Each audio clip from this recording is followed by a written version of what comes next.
All right, Shalom. I want to first start off giving all praises, honor, and glory unto Yahweh, Bahasham, Yahweh Shai, Bahasham, Rakakwadash. Double honors to the apostles and the elders of Great Millstone. Those are the men that taught us this truth through the Spirit. Peace and blessings unto the elect of the nation of Israel. This is the brother Abadia from the GMS Houston camp, and I'm here with a quick video of something that is, or about something that is not common knowledge. And really, nobody really knows what a wife is. Nobody, and I'm talking about here, let's just deal with America, Babylon the Great. I'll just leave it at that. Okay? According to the scriptures, America is Babylon the Great, as well as many other code names. And the word Babylon, it means, well, it goes back to the Hebrew word Babal, which means which means confusion. And you can look it up. So the scriptures identify America as the place of great confusion. Babylon the Great, the place of great confusion. So people don't know much of nothing in this so-called country. You know, they don't know what words mean, you know. So let's deal with, and the reason why is because this man wanted it that way so that people can walk around in a confused state. And if you confuse somebody, you can manipulate them, you can deceive them.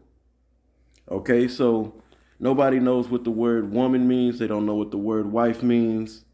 And they also don't know what the responsibility of a woman or a wife is. Okay? There's all these different ideas of what a woman is supposed to do here on this earth. Amongst the so-called Negroes, Latinos, and Native Americans, really mainly amongst the so-called blacks, the women are taught to be independent, go out there and chase your career. And they also get told to go out there and sleep around, you know? And then once you've done that for long enough, then you settle down and become your whole ass. And I'm gonna say it like that because that's what they do. They go around playing a harlot, a hoe, and then expect some man to come and wife them and they expect to be some man's wife. Okay, let's get into this. And I got a little more to say on it before I get into these words. And hey, I don't have to do much teaching on this because I got the information right before our eyes, but we're going to talk about it a little bit. You know, women also get told that it's 50-50 in a relationship between a man and woman, that the man comes in and he got 50% of the responsibility and she is supposed to take on 50%, and that they're equal, you know, and that's so far from the truth. As well as they get taught all these other bullshit ass fantasy world ideologies. Let's go into this word. What is a woman? Let's go into this word woman, and we'll find out what a woman is. Okay, so for the word woman, check this out.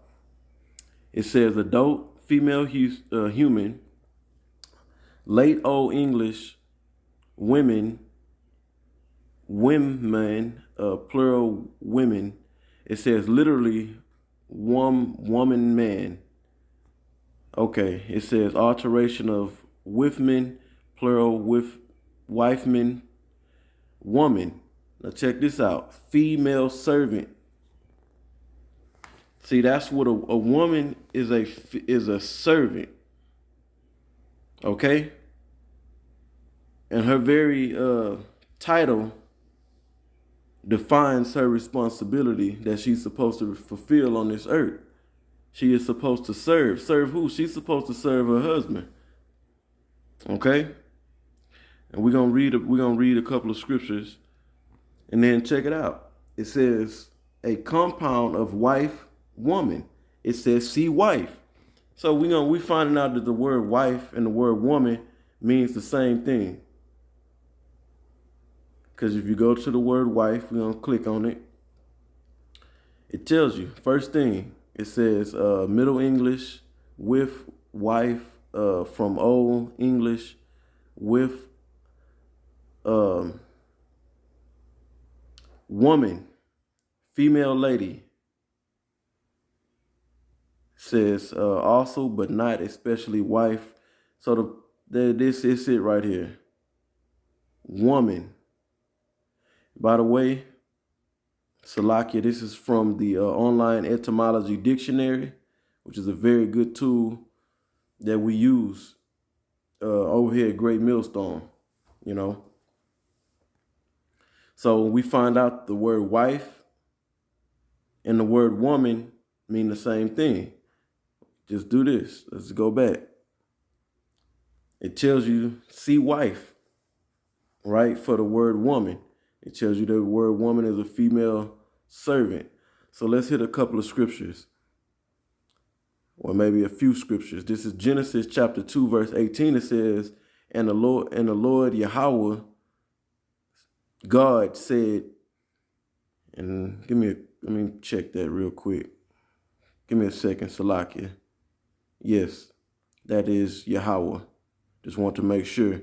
All right. And the Lord Yahweh power said, it is not good that man should be alone. I will make him a helpmeet for him. Now, who is the Most High talking about? He's talking about making a helpmeet, or bringing a helpmeet to Adam. Let's continue to read. What I'm going to jump to the 20th verse. And Adam gave names to all cattle, and to the fowls of the air, and to every beast of the field. But for Adam there was not found an helpmeet for him. What is a helpmeet? A helpmeet is a servant, someone, a helper. Another, you can even say slave. If you work on a job and then if you're the boss of your own company, you pretty much like a one-man business, but your business is growing. You making a certain type of money now, then you can hire a help. And what does that help do? He do what you tell him to do. Or she does what you tell her to do. For your business. And in the process of it, you provide them with a wage so that they can be taken care of. Same thing with a woman. They serve, and what they get, their job is to serve. And it's not like they serve and then they don't get nothing out of it. Their job is to serve their man, and then out of it, what do they get out of it? They get protection. They get provided for. All right. Verse 20, Genesis 2 and verse 21. It says, and the Lord Yahweh God caused deep sleep to fall upon Adam, and he slept. And he took one of his ribs and closed up the flesh instead thereof. And I'm not going to get into this breakdown right here, because we know what a so-called Christian would think about these verses about the Most High create woman out of one of Adam's ribs. That's not the case, but this lesson is, not about that. It says, and the rib which the Lord Yahweh God had taken from man, made he a woman, and brought her unto man. And Adam said, this is now bone of my bone and flesh of my flesh. She shall be called woman. We find out what woman means, servant. Now, even if we went to the Blue Letter, they probably going to give us something different. Let's see what they give us for woman in this verse.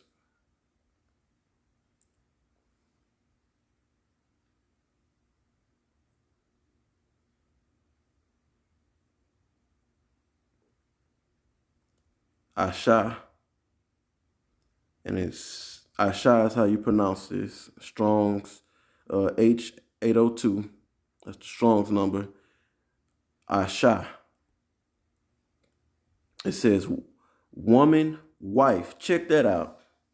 It tells you, according to looking up words in the this word in the scripture, the word woman in this particular verse, that woman means wife.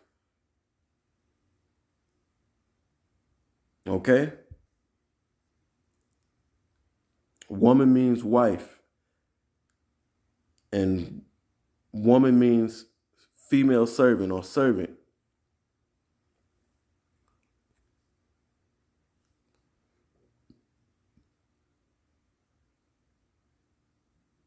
All right, back to Genesis 2:23.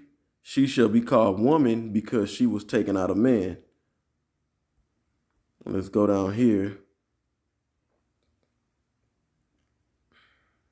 Jump to another verse. Okay, so let's look at this Genesis 2:25. Just jumping through some of these verses. It says, and they were both naked, the man and his wife, and were not ashamed.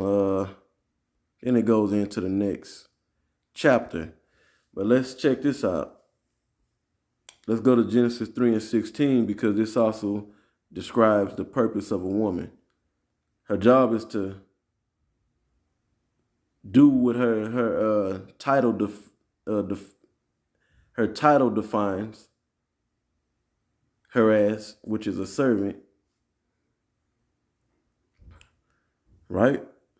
Genesis 3:16. Unto the woman he said, I have greatly multiplied thy sorrow and thy conception, meaning having birth pains, because she hearkened unto the serpent. It says, in sorrow thou shalt bring forth children. Now check this out. Now we know that to be true, so they can't help that. There's no remedy for that. But this man, Esau, the so-called white man, he set up a society where he's confused the people and indoctrinated everybody. Now, a woman don't know what the word woman means. She don't know her role on the planet Earth. And if you tell her this, you know, that this is your job, then you're a terrorist. That makes you a terrorist. That makes you about toxic masculinity. And all these other bullshit ass titles that they're applying to the natural order of how the Most High set things up. Unto the woman he said, I will greatly multiply thy sorrow and thy conception. In sorrow thou shalt bring forth children, and thy desire shall be to thy husband. That means that woman is supposed to be all about her husband. A good illustration of that was off the movie Coming to America. Okay? Eddie Murphy had his wife, and he was trying to find out about her. He asked her, what do you like? Whatever you like. Whatever he was into, that's what she was into. And she was raised up that way. This is your job, is to be about whatever your husband is doing. You're there to help. It says, let me go back. It says, and thy desire shall be to thy husband, and he shall rule over you. Whoever's in a rulership position over someone else, he's the master, in other words, and the person up under them is the servant. So this is the same thing with, man and woman. The man is the Lord, the one in authority. Because that's all Lord means, is one to have authority over another. okay, or others.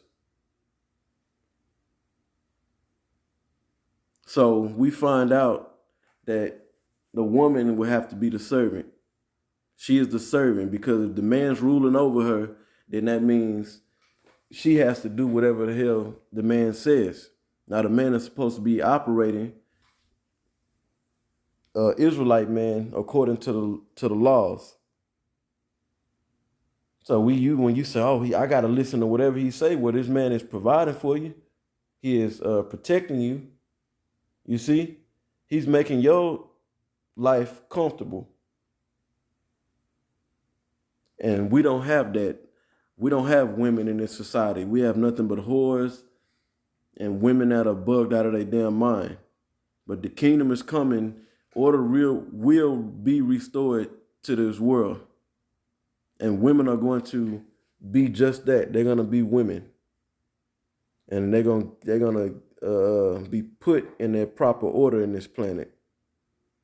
And I could have went to 1 Corinthians, the 11th chapter, the 3rd verse.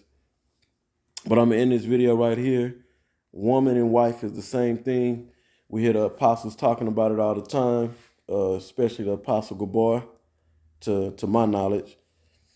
You know, and just want to do a quick lesson over this word and, you know, the role of a woman. So with that, Lord willing, this video was edifying. Until the next one, Shalom.